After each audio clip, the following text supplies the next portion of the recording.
Okay, so by now you know I escaped a cult. If you're following my journey, if not, hit my follow button for more. So I get asked a lot, what does the cult view outsiders? How do they treat outsiders? Now, I've shared a lot of how they treat insiders and how horrifically homophobic, sexist, ageist, racist they are. But what I haven't shared much of is how they treat outsiders. So I had somebody reach out to me yesterday, and she currently works for a Brethren business. And let's read through it. This is how they treat a non-Brethren person. And I want to say from the outset, they probably don't understand that they're treating an outsider like this, because it is, and I've explained before, a multi-generational cult, which means it's like me coming to you and saying, hey, the sky's not blue, it's actually yellow, and here's why. You will not even for a moment consider it, because your parents have told you it was always blue. Your grandparents, see how it works? This is what I mean, that their behavior, they don't understand how wrong it is, how sexist they are, how they understand how homophobic they are though, because they know what that is. So anyway, I'm not giving the benefit of the doubt, but here we go. Let's read through this. So basically she said, I want to reach out and give my support. Thank you so much for that. I've never worked anywhere so bad in all my life. As I am a strong-minded and verbal female, the company culture, as you can imagine, is not suited to me. And I hear this a lot, like so much, that if you're a strong, independent, fierce woman, they do not work for a Brethren company. They do not like women in charge. Women in the Brethren life have no role in the church. They give them a minuscule role like they do in The Handmaid's Tale, very similar culture, in that we make you feel important, here's all you've got. The women basically are not allowed to have a career. They cook, clean, have babies. That is their job. End of story. As blunt as it sounds, that is their job. So women are not allowed to wear pants, literally not allowed to wear pants, because it's a sign of masculinity, and in doing that you're taking an assertive role, which women cannot. Women are not allowed to cut their hair. Women have to wear a token in the hair, because they're taught all their life, if they wear a token or a head covering, that the angels will see them and recognize that they are the weaker sex and therefore give them extra protection.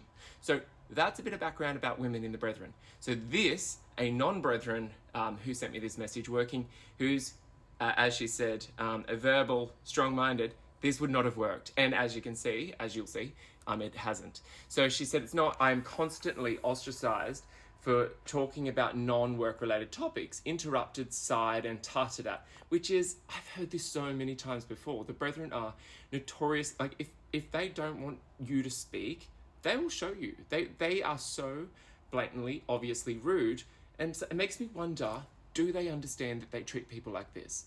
We're expected to sit in silence and only speak when spoken to. Now, this is a really important point, because women are like this. They are like meant to be seen and not heard kind of thing. And I remember my grandma was a very vocal woman, and she was constantly ostracized, constantly berated for being a woman out of place. There's some scripture in there that they quote where it's like, it's better for a man to live on a rooftop or something than in a house with a contentious woman. So they always quote things like that about, particularly if there's a Brethren woman that's quite outspoken. And the other point I wanted to make a point here was she said, where you've said, expected to sit in silence at work. This is another thing that a lot of people have contacted me about, is like, they're not allowed to have music, right?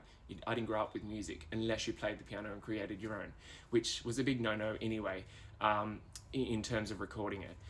So they don't have music in the workplace, so it is often very, very silent and eerie. Like you're not meant to talk either about outside things, which I guess in a workplace you don't, but hey, we're all human. We do like a good culture in a workplace. You know, it's meant to support a good culture.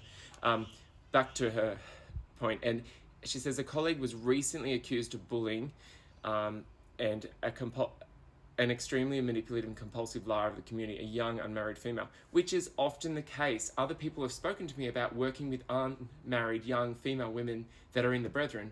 They are very, very toxic, because for them, they probably feel like they want to have a career, right? They feel trapped, they feel oppressed, because they know that they're about to be married off, they've finished their schooling, they're about to be married off and put into the basic humdrum of the Brethren woman's life, basically, which is a very oppressed, to look at it from an outside perspective, it's a very oppressed life, because your choices, your freedom, your human rights are so limited.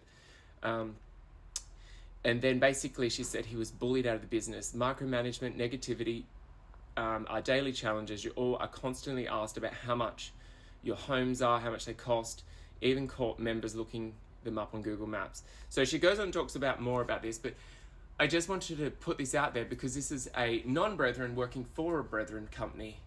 And I get this daily in my DMs about this. And I just wanted to highlight because I'm often asked, how do they treat outsiders? How do they treat non-members? They seem friendly, they seem nice. From a distance for a one-off encounter, yes, because you aren't a threat to them or you aren't involved in their life. But there is a whole nother side that not only ex-members see, but members who work for them see. I'll share more soon. Take care.